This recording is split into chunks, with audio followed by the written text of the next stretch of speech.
So hello everyone. तो आप लोग को पता ही है सिलेक्शन पोस्ट का पेपर कंप्लीट हो ही चुका है ना। और उसमें काफ़ी नए टॉपिक्स भी आए थे, जैसे मॉडुलस हो गया, क्वार्टाइल हो गया, नोट्स हो गया, कार्ड पियर्सन हो गया है ना।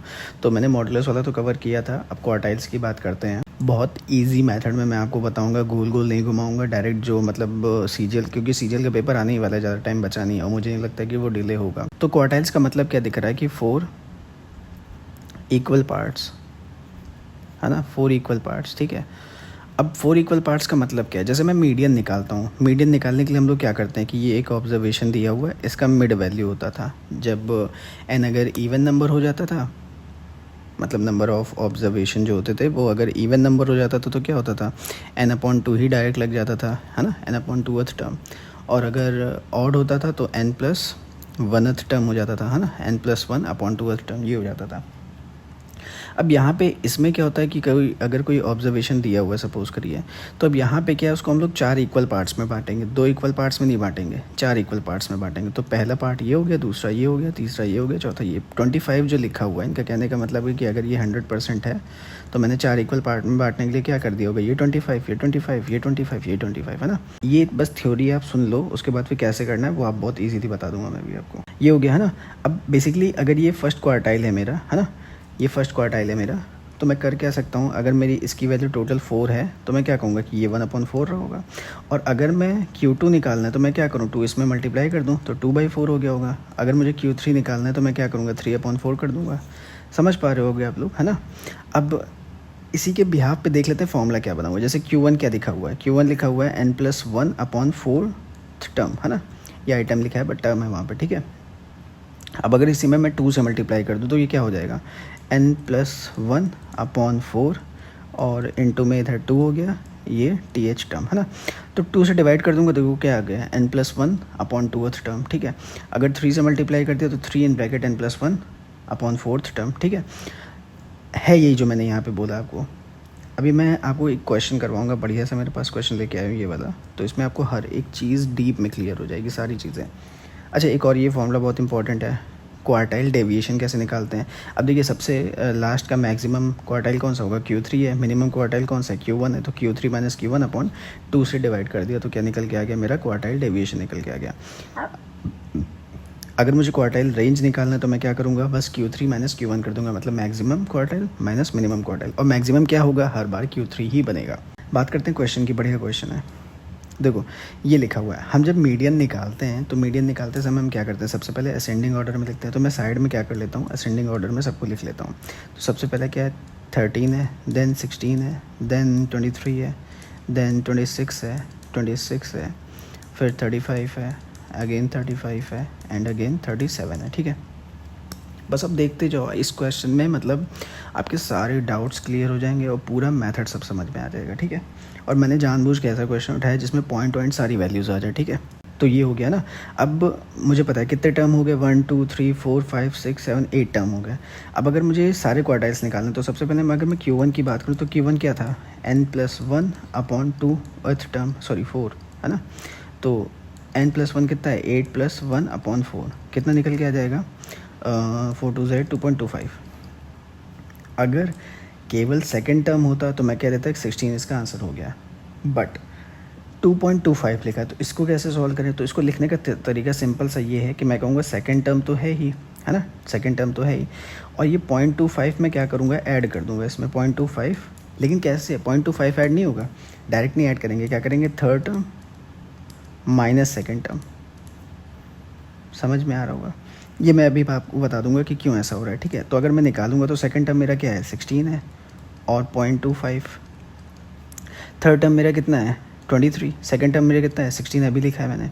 तो 23 - 16 कितना निकल के आ जाएगा, 16 + 0.25 और 7 वही मतलब 1.75, है ना।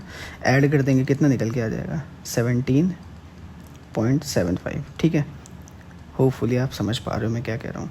अच्छा, मैं ये आपको बता देता हूँ कि क्यों ऐसा हो रहा है, मैं मल्टीप्लाई क्यों कर रहा हूँ। देखो, फर्स्ट क्वार्टाइल है ना। अगर मैं नॉर्मली देखूँ तो मेरा सेकंड टर्म आंसर हो जाना चाहिए था, बट 2.25 भी लिखा हुआ है।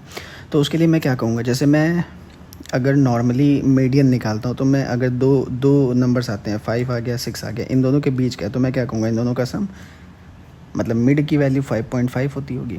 बट अगर मैं क्वार्टाइल की बात कर रहा हूँ तो इनके बीच का भी जो एक है ना, एक इनके बीच की जो वैल्यू होगी उसका भी तो 1/4 होगा ना।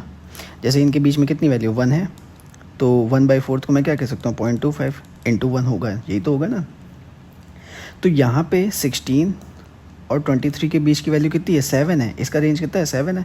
तो 7 की मुझे 1/4 वैल्यू चाहिए होगी फर्स्ट क्वार्टाइल के लिए। इसका मतलब 1/4 का मतलब क्या है, 0.25 है, तो मल्टीप्लाई हो गया। तो बेसिकली किया यही है, बट आप इतना मत याद रखो ना, डायरेक्ट बस ये याद रखो।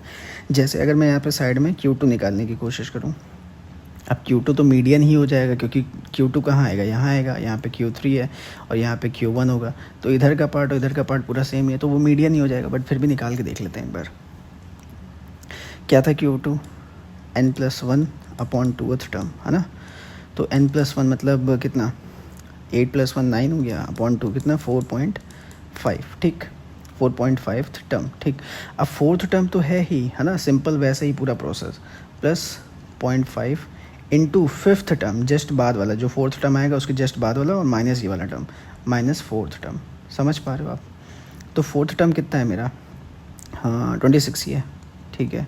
और प्लस में 0.5 इंटू में क्या है 26 माइनस 26 है, क्योंकि 5th टर्म भी मेरा 26 है और 4th भी, ठीक है। तो कितना निकल के आ गया, केवल 26 ही आंसर हो गया मेरा। समझ पा रहे हो गया आप लोग, ठीक। नेक्स्ट निकालते हैं Q3। अब निकालते हैं क्या, Q3 निकालने के लिए मुझे सिंपली फिर से करना पड़ेगा वही चीज़, n+1 अपॉन 4th टर्म,